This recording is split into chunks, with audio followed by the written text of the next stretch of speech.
নমস্কার বন্ধুরা, কেমন আছেন আপনারা সবাই? আশা করি সবাই খুব ভালো আছেন, সুস্থ আছেন, আর আমরাও মোটামুটি ভালোই আছি। পিয়ালির একদিনের আরও একটি ভিডিওতে আপনাদের অনেক অনেক স্বাগত। যেদিনের ভিডিওটা শেয়ার করছি দিনটা ছিল বুধবার, আর এখন বাজে ওই সকাল 8টা থেকে 8:30।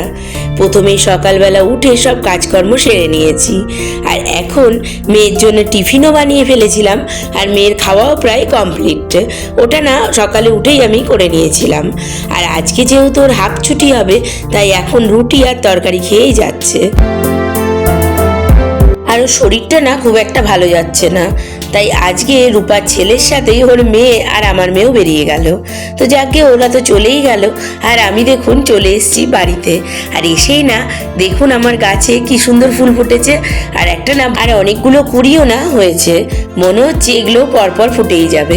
তবে জানেন, এই গাছটা না আমি লক্ষ্মী জবা বলেই এনেছিলাম, কিন্তু হয়ে গেল গোলাপি কালারের জবা।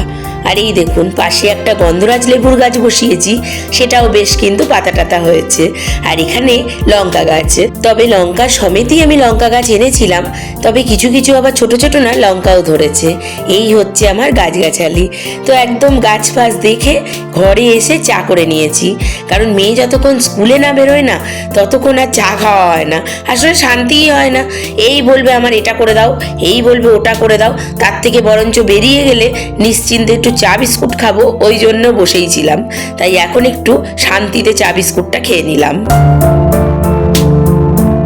আর আজকে না অতটা রান্নার ঝামেলাও নেই। আজকে আপনাদের দাদাভাই অফিসে আছে, আর আমরা না একটু লোকনাথ মন্দিরে যাব প্রসাদ খেতে। ওই জন্য ভাবলাম বরঞ্চ কাঁচাকুচিগুলো অনেক জমেছে, সেগুলোই করে ফেলি।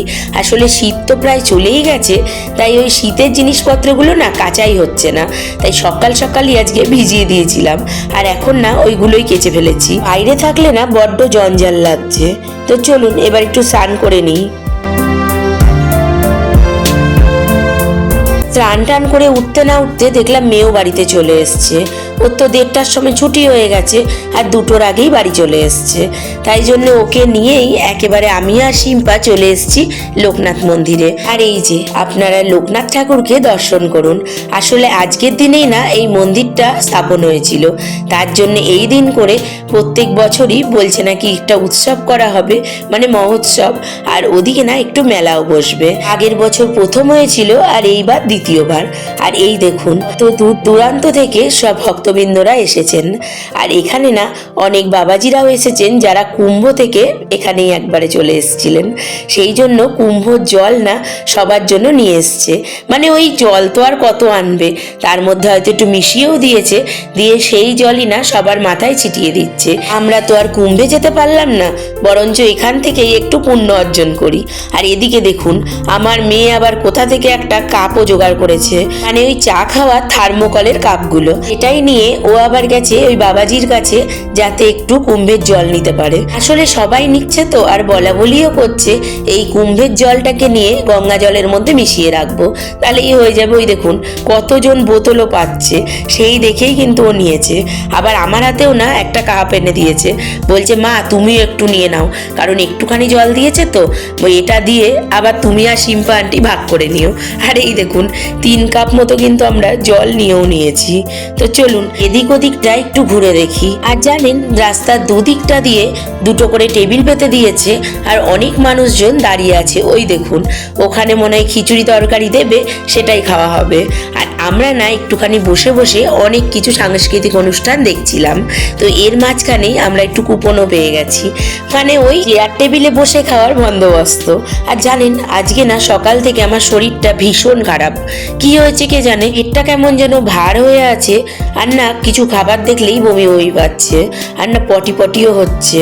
বেশ অনেকবারই কিন্তু জ্বলেও গেছি, তাই না আসতেও চাইছিলাম না, কিন্তু শুধু মনে হচ্ছে যে ঠাকুরের একবার দর্শন করে আসতে পারতাম। আর শিম্পাও বলছে একটু প্রসাদ খাবে, ওই জন্যেই আসলাম, আর মেয়েকেও নিয়ে এসেছি। তবে যাকে প্রসাদ বলে কথা, যতই আমার খাবারে একটু অরুচি হোক না কেন, প্রসাদটা আমি অবশ্যই খাবো। আর এই দেখুন এর মধ্যে চলে এসেছে বাঁধাকপি আর খিচুড়ি। তো চলুন খেয়ে নিই।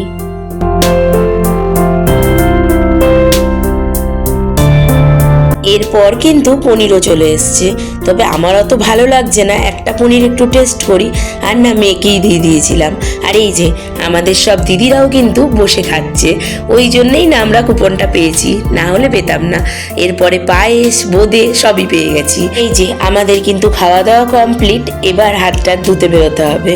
তবে আমার না শরীরটা ভীষণ খারাপ লাগছে, মনে হচ্ছে কি পেটটা কেমন যেন ভার হয়ে আছে, আর খাবারটা খেয়েছি তো মানে কিরম একটা অস্থির অস্থির লাগছে। এর মাঝখানে না রুম্পা আর মাম্পিকেও দেখে ফেলেছি। আর এই দেখুন একজনের সাথে কিন্তু দেখা হয়ে গেছে, ইনি হচ্ছে আমাদের স্বপ্নাদি। এই স্বপ্নাদির সাথে আমার মেয়ের ছোটবেলাটা কিন্তু অনেকটা টাইম জুড়ে আছে। আসলে যখন আমি রিসরায় প্রথম এসেছিলাম তখন তো কাউকেই চিনতাম না, তখন যেই বাড়িতে ভাড়া গেছিলাম সেই বাড়িতেই না স্বপ্নাদিরাও ভাড়া গেছিল, ওই জন্য তখন থেকেই আমাদের সাথে খুব ভালো রিলেশন ছিল। আর মেয়ে হওয়ার পরে মেয়েকে তো ওরাই বেশিক্ষণ রাখতো, 5 বছর আমরা একসাথে ছিলাম, তারপরে তো আলাদা হতেই হবে। ওরা অন্য বাড়ি ভাড়া চলে গেছিল আর আমরাও চলে এসেছিলাম। তবে ওই দিনগুলো যদি স্বপ্নাদি না থাকতো তাহলে আমি একা কোনো মতেই থাকতে পারতাম না। স্বপ্নাদিই কিন্তু আমাকে পুরো রিশরাটা চিনিয়েছিল। কিছু কিছু মানুষ কিন্তু আমাদের জীবনে স্পেশাল হয়ে থাকে, যেমন স্বপ্নাদি। রূপা না অনেকটা দেরি করে এসেছিল, তাই খাওয়া দাওয়া করে আমরা রূপার জন্য এতক্ষণ বসেছিলাম। সবার জন্য দায়ী থেকে সবাই চলে গেছে আর আমরা 11 নম্বর বসে আছি হেঁটে হেঁটে। আপনাদের না একটা জিনিস দেখাই, আমি বাড়িতে ঢুকতে না ঢুকতেই দেখছি আমার গেটের সামনে একটা কি যেন রাখা রয়েছে। তো আমি তো প্রথমে বুঝতে পারিনি, তারপরে এসে দেখছি ও বাবা এটা তো ক্যাম্প খাট।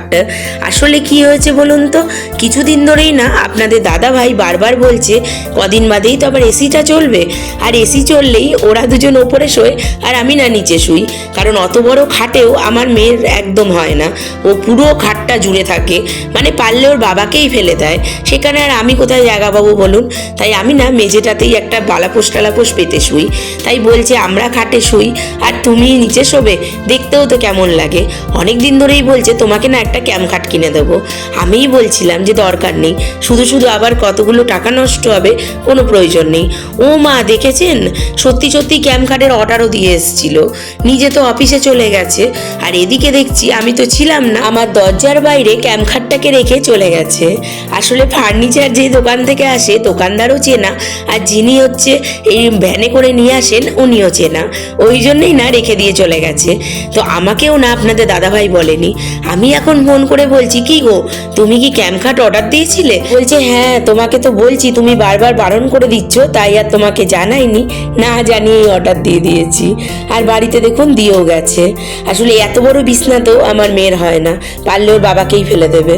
তো যাকগে ক্যাম্প খাটটা কিন্তু বেশ নতুনত্ব জানেন, আগেকার মতো না, পুরোটা লোহার, আর ওপরে না গদিও করা আছে, কি সুন্দর দেখতে না। গদির ওপর আবার প্লাস্টিক দিয়েও ভালো করে মুড়িয়ে দিয়েছে, আর চারদিকটা না বেশ ভালো ফিনিশিং, তবে দেখে তো বেশ ভালোই লাগছে, ভীষণ সুন্দর হয়েছে। কিন্তু এখন আর খুললাম না, এরপর পুরোটা খুলে আপনাদের একদিন দেখাবো। আর এই ক্যাম্প খাটটা না আমার ইচ্ছা আছে খাটের তলায় রাখা, কারণ এইভাবে যদি বারবার ভাঁজ করে রাখি একটু অসুবিধাও হবে আর অনেকটা জায়গাও নেবে জানেন। ওই জন্য ভাবছি খাটের তলা তো আমার পুরো পরিষ্কার, বরঞ্চ কাঠগুলোতে আরেকটু উঁচু করে দেব, তারপরে খাটের তলায় রাখবো। আর এখন চলে এসেছি একদম সন্ধেবেলা, এখন বাজে ওই 6টা থেকে 6:30, আর আমার মেয়ে দেখুন রেডিও প্রায় হয়ে গেছে, আর আমিও হাফ রেডি হয়ে দাঁড়িয়েই আছি। আজকে যাব বিয়ে বাড়ি। আমরা যেখানে কাজ করি সেখানে যেই দিদি আছেন, মানে আমাদের হেড দিদি, ওনার ছেলের আজকে রিসেপশন, তো সেখানেই যাব বলে রেডি হয়ে গেছি। তবে রেডি তো হয়েছি, তার আগে জানেন তো বেশ কয়েকবার কিন্তু আমি বাথরুম আর ঘর করেছি, যাওয়ার তো কোনো ইচ্ছাই ছিল না, কিন্তু মেয়েটাও যাবে আবার ওদিকে শিম্পাও যাবে, একা একা কি আর ওদের ভালো লাগবে, ওই জন্যেই গেলাম।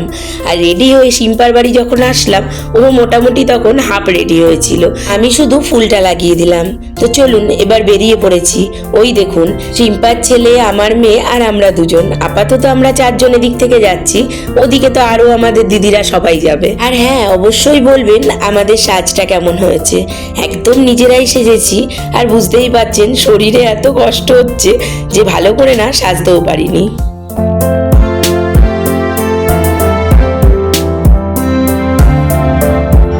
চলে এসেছি বিয়ে বাড়ি, কি সুন্দর সাজিয়েছে দেখুন, পুরো রাস্তা থেকেই তো দেখলেন লাইটিং করে দিয়েছে আর নিচে কার্পেটও পেতে দিয়েছে।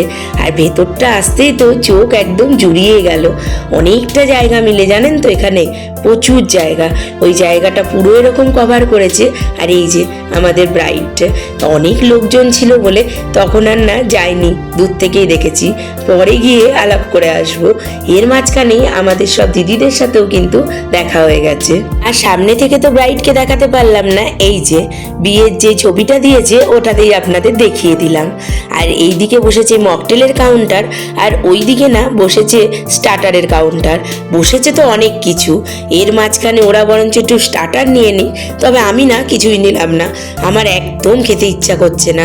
আর এখন যেন শরীরটা বেশি খারাপ লাগছে, দিনে তাও না বেশ ভালোই ছিল, ওই হয়তো পেটটা একটু ভার হয়েছিল। আর এখন না ভার তো নেই, বেশ মাঝে মাঝে না কুনকুন করে ব্যথাও করে উঠছে। কি জ্বালায় পড়েছি বলুন তো। এই দেখুন, এবার সামনে থেকে দেখাতে চলে এসেছি। এই যে সাদা রঙের লেহেঙ্গা পরে আছে, এটাই হচ্ছে আমাদের দিদি, মানে ছেলের মা। আর পাশেই ছিল দিদির ছেলে আর ছেলের বউ। বেশ সুন্দর হয়েছে না আমাদের নতুন বউকে, খুব মিষ্টি দেখতে। আর দুজনকে না খুব সুন্দর মানিয়েছে। অবশ্যই আপনারা ওদেরকে আশীর্বাদ করবেন যাতে ওদের নতুন জীবন খুব ভালো কাটে। আর এদিকে না এখন চলে এসছে সিম্পা আইসক্রিম খেতে। আর আমার তো আইসক্রিম খাওয়া বারণ, তাই ও না জোর করে আমাকে 1 চামচ আইসক্রিম খাইয়েই দিল। আমার তো কিছুই খাওয়া হচ্ছে না, ওই জন্য ওই শুধু একটু মকটেল খেয়েছিলাম। এর মাঝখানে ওরা ফুচকা খেয়েছে, স্টার্টার খেয়েছে, আরও যা যা ছিল সব খেয়ে ফেলেছে। আর আইসক্রিম না 2-3টে করে খেয়ে ফেলেছে। এই দেখুন, আবার এক দিদির সাথে আমাদের দেখা হয়ে গেল, এটা হচ্ছে আমাদের বুলাদি। তো চলুন এবার ওপরে যাওয়া যাক। নিচে দেখলাম বেশ ভিড় হয়েছে, ওরা না এবার একটু খাওয়া দাওয়া করবে। আসলে বাজে প্রায় 9:30 থেকে 10টা, আর আমার শরীরটা এখন আরও খারাপ লাগছে, মনে হচ্ছে কখন বাড়িতে যাব আর গিয়ে বেশ এই ড্রেস ফ্রেস ছেড়ে একটু শোবো। তো চলুন দেখি কি কি খাবারে আছে। আর দেখেছেন ওপর থেকে নিচটা দেখা যাচ্ছে কি ভিড় হয়েছে। আর এখানে না খাবারের জায়গাতেও খুব ভিড় হয়েছে। নিচেটা ভিড় হয়েছে বলে আমরা উপরে আসলাম, উপরেও এক ব্যাপার। আর এই যে এর মাঝখানে কনে যাত্রীও কিন্তু ঢুকে গেছে। আর উপরটা না খুব সুন্দর লাগছে। চলুন এবার না আর দাঁড়ালে হবে না, খাওয়া দাওয়াটা বরঞ্চ সেরেই ফেলুক, আবার তো বাড়ি যেতে হবে। তবে আমিও কিন্তু একটা প্লেট নিয়েছি, তবে আর কিছু খেতে পারবো বলে মনে হচ্ছে না, শুধু শশা নিয়ে নিয়েছি যাতে শশাটা একটু খেলে ভালো লাগে। আর কি ভিড় যে হয়েছে, আমি তো মেন কোর্স কিছুই দেখাতে পারলাম না। ঠেলাঠেলি করে যে যেরকম পেরেছে সেরকম খাবার নিয়ে নিয়েছে। আর আমিও না একটু স্টিম রাইস আর একটু মাংস নিয়েছিলাম, কিন্তু একদম খেতে পারিনি জানেন, ওদেরকে তুলে দিয়েছি। আর রাইসটা পুরো ফেলে দিয়ে এসেছি, তবে ওরা কিন্তু ভালোই খেয়েছে। আর আজকে খাওয়া দাওয়াটা বুফে ছিল, পরে টেবিলে নিয়ে ওরা বসে খেয়েছিল। আর না বেশিক্ষণ আমি থাকতেই পারছি না, খুব কষ্ট করে আজকে হেঁটে হেঁটে বাড়ি ফিরতে হচ্ছে। এই বাড়িতে আসলাম, বাপরে বাপ কি গরম লেগেছে, আর এত কষ্ট হয়েছে যে কি বলবো। আমি তো একটা কিচ্ছু খেতে পারিনি, ওরাও অল্প অল্প একটু খেয়েছে। আমি একটু স্টিম রাইস আর একটু মাটন নিয়েছিলাম, কিচ্ছু খেতে পারিনি, পুরো খালি মুখে। একটুখানি স্টার্টার গিয়ে ওই একটা ফিশ চপ খেয়েছিলাম এই, আর একটু মকটেল, কিচ্ছু খাইনি। আর পুরো না খেয়ে বাড়িতে আসলাম। কি আর করবো, আর কিছু করার নেই। শরীরটা আমার কদিন ধরেই খারাপ ছিল, তবে আজকে একটু অতিরিক্ত বেশি খারাপ হয়ে গেছে। আমি ভাবতে পারিনি এতটা শরীর খারাপ হবে। চলুন আজকের মতো ভিডিওটা এখানেই শেষ করছি। সবাই খুব ভালো থাকবেন। ভিডিওটা ভালো লাগলে অবশ্যই একটা লাইক করে দেবেন, চ্যানেলটা সাবস্ক্রাইব করে পাশে থাকবেন।